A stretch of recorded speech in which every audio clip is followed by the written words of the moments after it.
Hello friends, Shashi Agarwal channel के अंदर मैं doctor Shashi Agarwal welcome you all. तो आज का जो हमारा टॉपिक है that is very significant and very important for many subjects. Information technology act 2008 जो कि business law, corporate legal framework, business environment और इसी तरह कंपनी लॉ और काफी सारे कॉम्पिटिटिव एग्जाम के लिए रेलेवेंट है। अगर आपको मेरा ये एफर्ट सही लगता है तो डू लाइक माय वीडियोस को शेयर कीजिए, कमेंट कीजिए और मेरे चैनल शशि अग्रवाल को सब्सक्राइब कीजिए।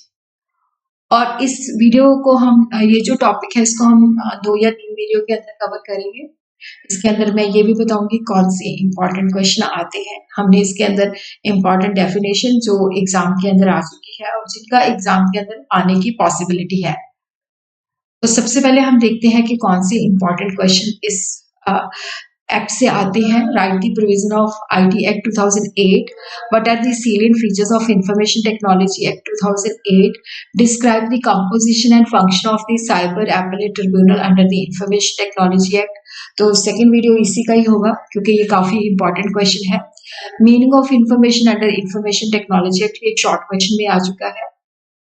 देखो आज की जो एज है जिसके अंदर फिजिकली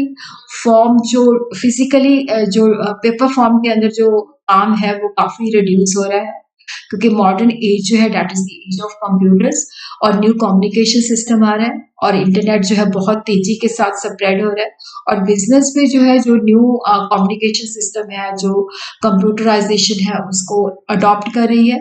तो ये सोसाइटी के लिए बहुत ज्यादा चैलेंजिंग हो रहा है और रेवोल्यूशन जो है that is coming in the form of new technology और बिजनेस और कंज्यूमर जो है रेगुलरली और इंक्रीजिंगली यूज कर रहे हैं कंप्यूटर, जिसके द्वारा जो डाटा है उसको वो क्रिएट करते हैं, ट्रांसमिट करते हैं, स्टोर करते हैं electronic form instead of paper form document.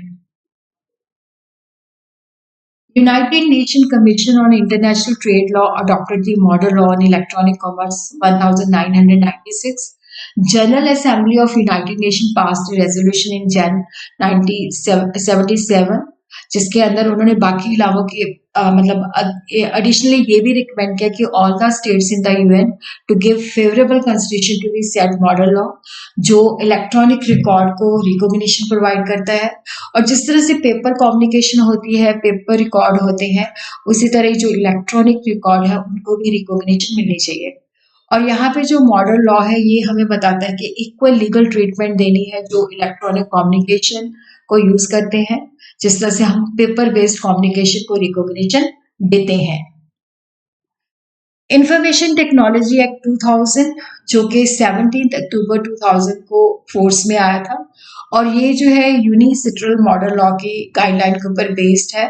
तो ये जो एक्ट है that deals with e commerce and cyber crime और 2000 का जो एक्ट था ये लीगल फ्रेमवर्क हमें प्रोवाइड करता था कि किस तरह से हमने जो चीजें इलेक्ट्रॉनिकली होती हैं उनको गवर्न किस तरह से करना है, किस तरह से जो इलेक्ट्रॉनिक रिकॉर्ड है उसको रिकॉग्निशन करना है, जिस तरह से जो कॉन्ट्रैक्ट जो है ई कॉन्ट्रैक्ट्स होते हैं वहां पे डिजिटल सिग्नेचर को किस तरह से मान्यता देनी है।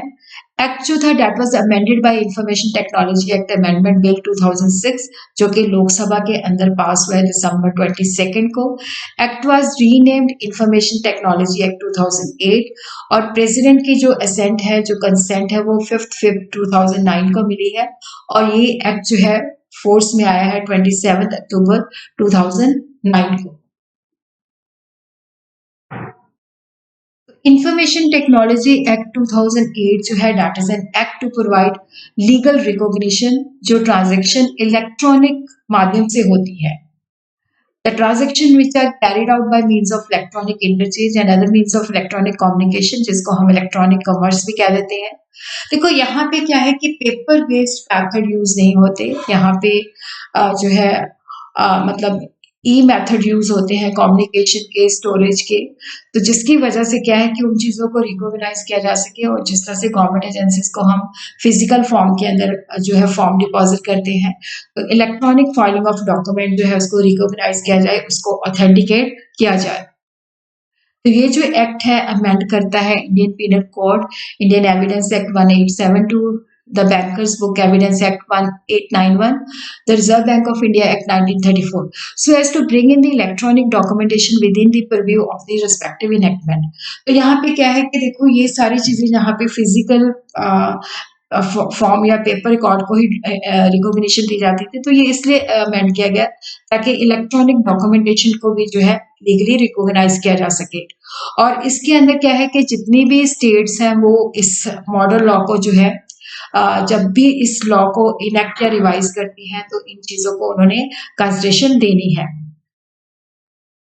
तो यहाँ पे हम देखते हैं कि ये जो इंफॉर्मेशन टेक्नोलॉजी एक्ट 2008 था, तो इन्होंने जैसे साइबर कैफे को डिफाइन किया और उसी तरह डिजिटल सिग्नेचर टेक्नोलॉजी को न्यूट्रल बनाया to define reasonable security practices to be followed by the corporate, कि कॉर्पोरेट जो है किस तरह से सिक्योरिटी प्रैक्टिसेस जो है अडॉप्ट करनी है। और इसी तरह जो इंटरमीडिएरी है उनका रोल रीडिफाइन किया और इंडियन कंप्यूटर इमरजेंसी रिस्पांस जो टीम है उसका रोल जो है रीडिफाइन किया और साइबर क्राइम की जो डेफिनेशन है उसको वाइडन किया और उसके अंदर child pornography and cyber terrorism को भी अपने स्कोप के अंदर कवर किया और उसी तरह इंस्पेक्टर को ऑथराइज किया कि वो जो साइबर ऑफेंसेस होते हैं उसको इन्वेस्टिगेट कर सके। तो ये जो लॉ है कुछ चीजों के ऊपर ये एप्लीकेबल नहीं है, तो यहाँ पे कुछ डॉक्यूमेंट जो है एक्सक्लूड किए गए हैं इंफॉर्मेशन टेक्नोलॉजी के प्रोविजन से। तो ये जो इंफॉर्मेशन टेक्नोलॉजी के अंदर जो अमेंडमेंट हुई है 2008 के अंदर, तो ये यहाँ पे एप्लीकेबल जो फॉलोइंग डॉक्यूमेंट्स है उसके ऊपर एप्लीकेबल नहीं है। It is not applicable to the document और ट्रांजेक्शन जो कि फर्स्ट शेड्यूल के अंदर स्पेसिफाइड है। और उसी तरह क्या है कि देखो कोई भी नोटिफिकेशन अगर फर्स्ट शेड्यूल को अमेंड करती है तो each house of the parliament के अंदर उसको प्रेजेंट करना है। तो ये जो एक्ट प्रेजेंटली ये जो एक्ट है that is not applicable on the following entries of the first schedule a negotiable instrument other than a cheque as defined under negotiable instrument, a power of attorney as defined in the Power of Attorney Act 1882, a trust as defined in Section 3 of the Indian Trust Act 1882, a will as defined in Indian Succession Act 1925, including any other testamentary disposition by whatever name called, जो will है उसको भी exclude किया है। Any contract for sale or conveyance of immovable property or any interest in such property उसके ऊपर भी ये applicable नहीं है। और ऐसे डॉक्यूमेंट या ट्रांजेक्शन जिनको सेंट्रल गवर्नमेंट जो है ऑफिशियल गजट के अंदर नोटिफाई करती है। और उसी तरह क्या है कि देखो ये जो एक्ट की प्रोविजन है they have overriding effect in spite of anything inconsistent therewith contained in any other law for the time being in force. इसका मतलब है कि अगर इंफॉर्मेशन टेक्नोलॉजी एक्ट के अंदर कुछ चीजें ऐसी हैं जो किसी दूसरे लॉ के अंदर जो चीजें मेंशन है उनके साथ मैच नहीं करती, तो इस प्रोविजन की जो ये प्रोविजन जो है वहां पे एप्लीकेबल होगी। और उसी तरह फॉर दिस प्रोविजन जो सेंट्रल गवर्नमेंट है अगर इस शेड्यूल को अमेंड करना चाहती है, ऐड करना चाहती है, डिलीट करना चाहती है, तो उसको नोटिफिकेशन इशू करनी पड़ेगी और उसकी जो अमेंडमेंट का प्रपोजल है वो बोथ हाउसेस ऑफ पार्लियामेंट जो है उसके अंदर प्रेजेंट करना पड़ेगा। तो अब हम देखते हैं कि इस एक्ट के ऑब्जेक्टिव क्या है। देखो ऑब्जेक्टिव ऑफ द एक्ट जो है जिसके अंदर ई कॉमर्स को एनेबल करना, उसको फैसिलिटेट करना और जो पेपर बेस्ड डॉक्यूमेंटेशन को हम जैसे रिकॉग्निशन देते हैं, जैसे लीगल ट्रीटमेंट देते हैं, वैसे जो इलेक्ट्रॉनिक रिकॉर्ड्स हैं, जो कंप्यूटर बेस्ड इंफॉर्मेशन के यूजर्स हैं, उनको भी इस तरह से रिकॉग्निशन देना। और उसी तरह क्या है the aim of the act is to promote efficient delivery of the government services by means of reliable electronic record, क्योंकि अभी जो भी गवर्नमेंट का काम होता है जिसके अंदर हम ऑनलाइन जो है फॉर्म या रिकॉर्ड जो होता है ट्रांसमिट कर सकते हैं, तो उसकी एफिशिएंट डिलीवरी के लिए भी जो है इसको प्रमोट करना। The aim of the act is to promote efficient delivery of the government services by means of reliable electronic record. तो जो इलेक्ट्रॉनिक रिकॉर्ड है वो रिलायबल हो, ऑथेंटिकेट हो, तो एफिशिएंट सर्विसेज भी प्रोवाइड करना। तो इसके जो ऑब्जेक्टिव है to suitably amend existing law in India to facilitate e-commerce. E-commerce को फैसिलिटेट करने के लिए एग्जिस्टिंग लॉ को सुटेबली जहां जहां पे लगता है कि अमेंडमेंट सुधार करने की आवश्यकता है, रिवाइज करने की आवश्यकता है, उनको अमेंड किया जाता है। और उसी तरह इलेक्ट्रॉनिक रिकॉर्ड और डिजिटल सिग्नेचर को लीगल रिकॉग्निशन देना। उसी तरह जो ट्रांजैक्शन इलेक्ट्रॉनिक डाटा इंटरचेंज के माध्यम से होती है या इलेक्ट्रॉनिक कम्युनिकेशन के माध्यम से होती है, उनको लीगल रिकॉग्निशन देना। उसी तरह जो बिजनेस कॉन्ट्रैक्ट्स होते हैं और इलेक्ट्रॉनिक कॉन्ट्रैक्ट के द्वारा जो राइट्स और ऑब्लिगेशंस होती हैं, उनको रिकॉग्निशन देना। उसी तरह गवर्नमेंट डिपार्टमेंट के अंदर जो हम पहले हम पेपर फॉर्म के अंदर करते थे, अब हम ई फाइलिंग करते हैं, तो उसको फैसिलिटेट करना।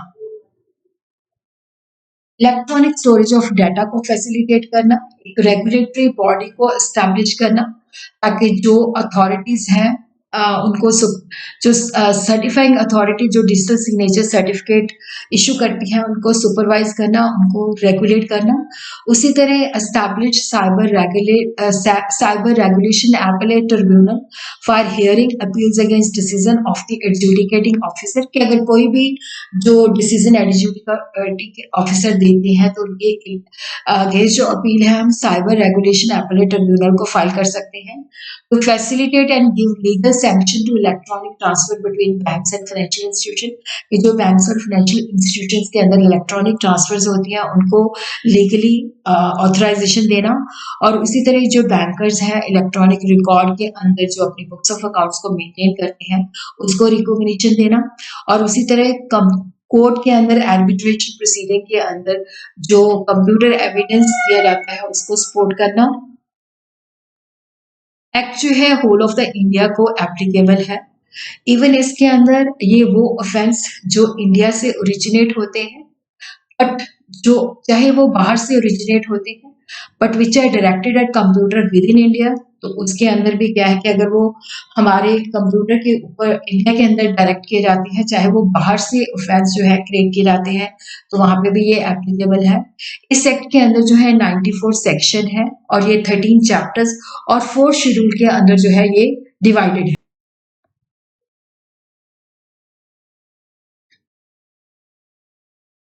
तो इसके अंदर चैप्टर 1 है जो प्रिलिमिनरी है, चैप्टर 2 जो है डिजिटल एंड इलेक्ट्रॉनिक सिग्नेचर है, चैप्टर 3 इलेक्ट्रॉनिक गवर्नेंस है, चैप्टर 4 जो है attribution acknowledgement and dispatch of electronic, chapter 5 जो है secure electronic record and secure digital signature, chapter 6 जो है regulation of certifying authorities, chapter 7 जो है electronic signature certificate, chapter 8 duties of subscribers, chapter 9 जो है that is penalty and adjudication,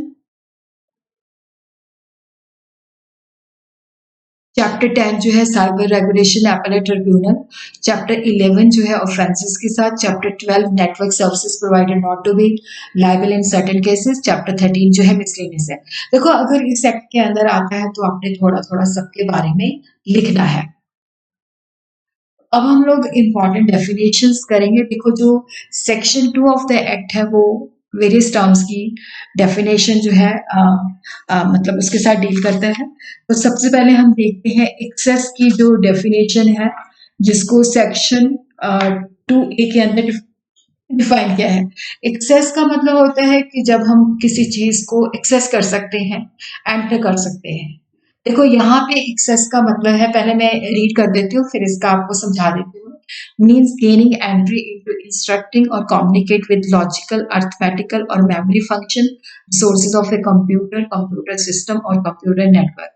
देखो यहाँ पे हमें एक्सेस मिलती है किसी कंप्यूटर के अंदर काम करने की, कंप्यूटर सिस्टम के अंदर या कंप्यूटर नेटवर्क के अंदर। तो यहाँ पे एक्सेस का मतलब है कि जब हम कंप्यूटर सिस्टम के ऊपर काम कर सकते हैं, कंप्यूटर के अंदर जो डाटा है उसको चेक कर सकते हैं, उसके अंदर एडिशन ऑल्टरेशंस कर सकते हैं, या कंप्यूटर नेटवर्क।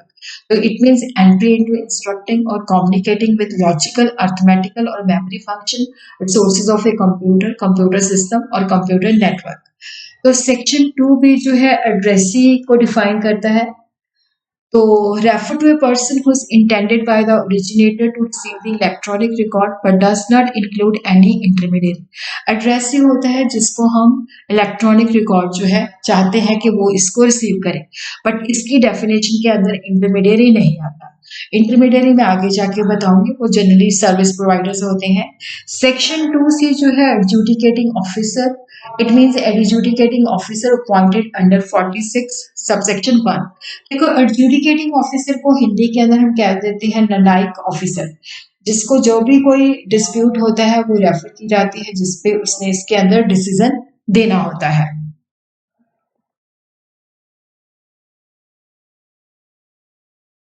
सेक्शन 2D जो है वो डिफाइन करता है फिक्सिंग इलेक्ट्रॉनिक सिग्नेचर। देखो इलेक्ट्रॉनिक सिग्नेचर जैसे हम पेपर के ऊपर अपने सिग्नेचर करते हैं, तो उसी तरह जो ऑनलाइन डॉक्यूमेंटेशन होती है वहां पे भी हम अपने इलेक्ट्रॉनिक सिग्नेचर जो है फिक्स करते हैं। तो कोई भी मेथडोलॉजी या प्रोसीजर अडॉप्ट करना जिसके बेसिस पे कोई भी जो इलेक्ट्रॉनिक रिकॉर्ड है उसको हम अथेंटिकेट करते हैं bye means of electronic signature. उसी तरह हम देखते हैं सेक्शन 2E जो है वो एप्रोप्रिएट गवर्नमेंट को डिफाइन करता है। देखो जहां जहां पे भी एप्रोप्रिएट गवर्नमेंट आती है तो वो सेंट्रल गवर्नमेंट ही होती है, बट इसके अंदर कुछ एक्सेप्शन है, 2 केसेस है जहां पे स्टेट गवर्नमेंट होती है। In the matters enumerated in list 2 of the 7th schedule to the constitution relating to any state law enacted under list 3rd of the 7th schedule.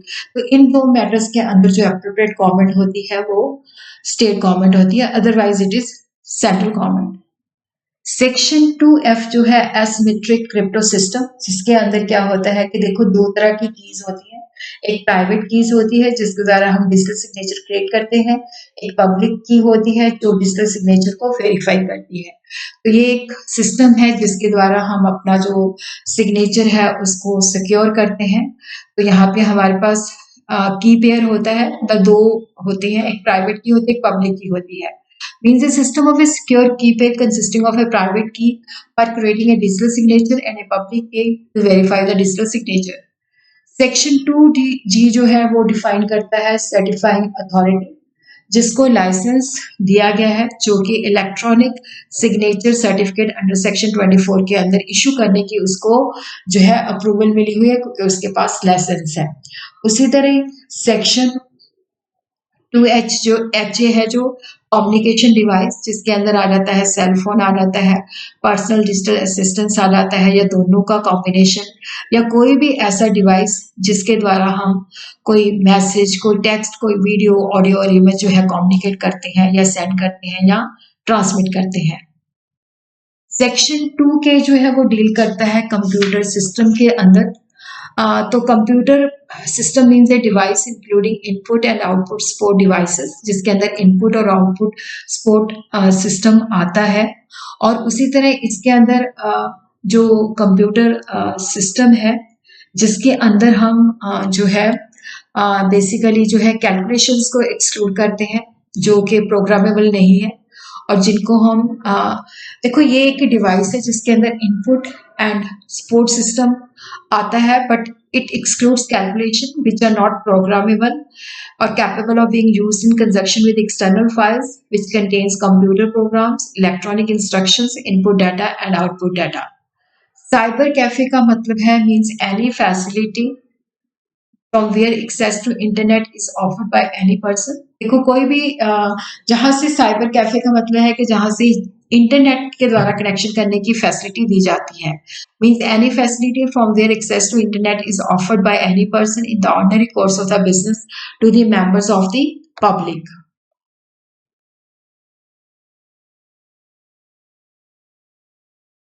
2NB cyber security, जिसके अंदर क्या है कि हमने जो है जो हमारी इंफॉर्मेशन है उसको प्रोटेक्ट करना है, जो इक्विपमेंट डिवाइसेस हैं उसको प्रोटेक्ट करना है, जो कंप्यूटर सोर्सेज हैं उसको प्रोटेक्ट करना है, कम्युनिकेशन डिवाइसेस को, और मतलब जो इंफॉर्मेशन स्टोर्ड है उसको भी प्रोटेक्ट करना है। कहीं पे भी मतलब जो भी एक्सेस करे इन सारी चीज़ों को ऑथराइज एक्सेस होनी चाहिए, अनऑथराइज एक्सेस नहीं होनी चाहिए।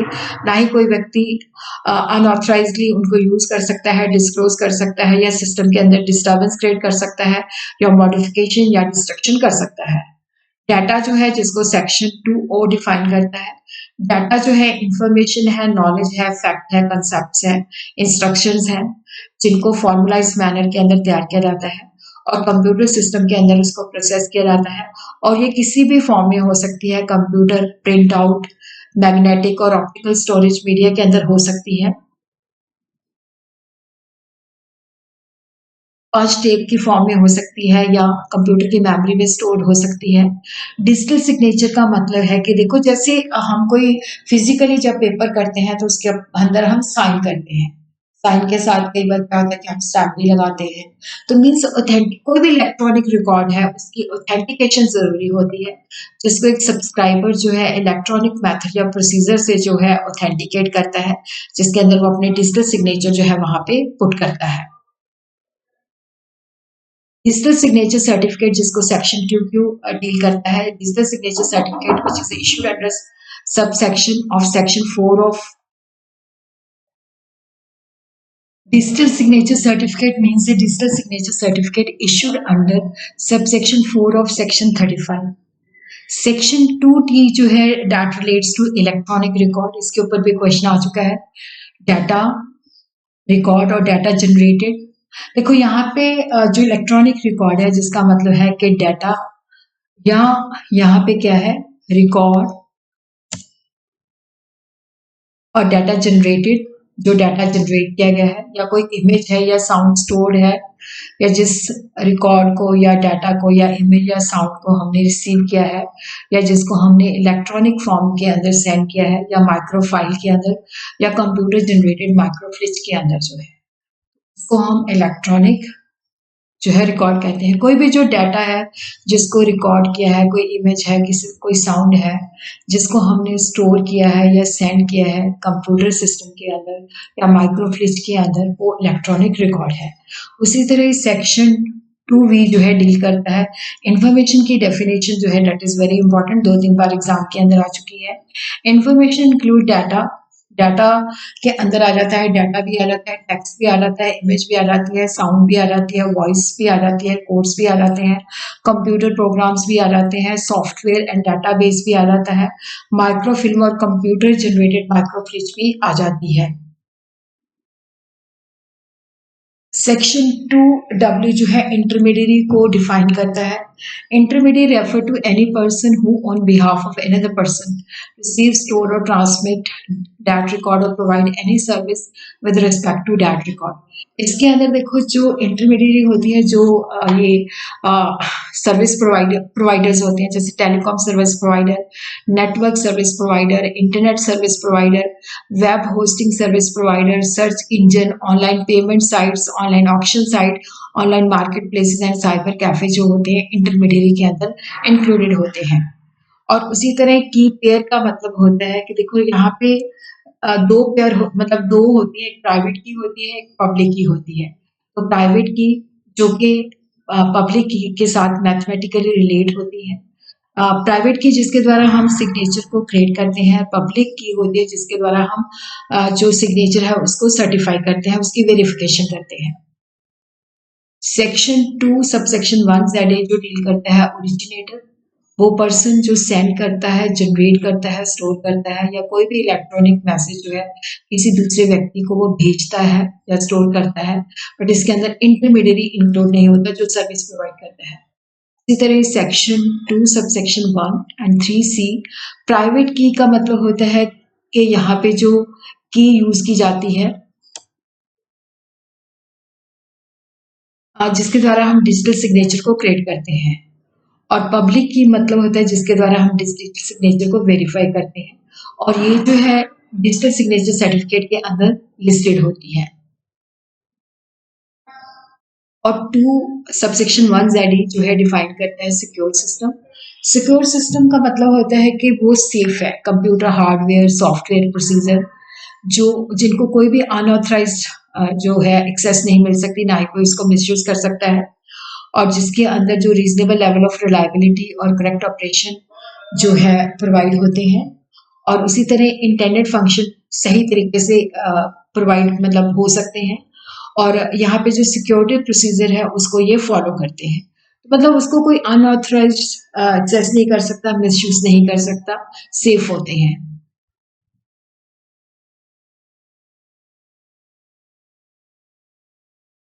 UZH वेरीफाई, इसका मतलब होता है कि देखो जो डिजिटल सिग्नेचर है, इलेक्ट्रॉनिक रिकॉर्ड है और पब्लिक की है, इसका मतलब होता है कि जो इनिशियल इलेक्ट्रॉनिक रिकॉर्ड था उसके ऊपर डिजिटल सिग्नेचर जो है प्राइवेट की का इस्तेमाल करके लगाया गया है और उसको मतलब उसकी कॉरस्पॉन्डिंग जो पब्लिक की है उसके द्वारा उसकी वेरिफिकेशन की गई है और इनिशियली इलेक्ट्रॉनिक रिकॉर्ड जो है इंटैक्ट है, इसको टैम्पर नहीं किया गया, इसको कुछ भी मतलब भी ये जैसा था वैसा ही है, इसकी टैम्परिंग नहीं हुई।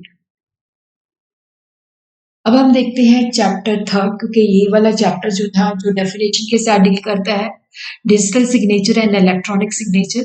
डिजिटल सिग्नेचर जिसको सेक्शन 3 डील करता है, एनी सब्सक्राइबर जो है वो इलेक्ट्रॉनिक रिकॉर्ड को ऑथेंटिकेट का मतलब होता है कि वो उसको लीगल तभी होते हैं जब उसके ऊपर डिजिटल सिग्नेचर फिक्स होते हैं।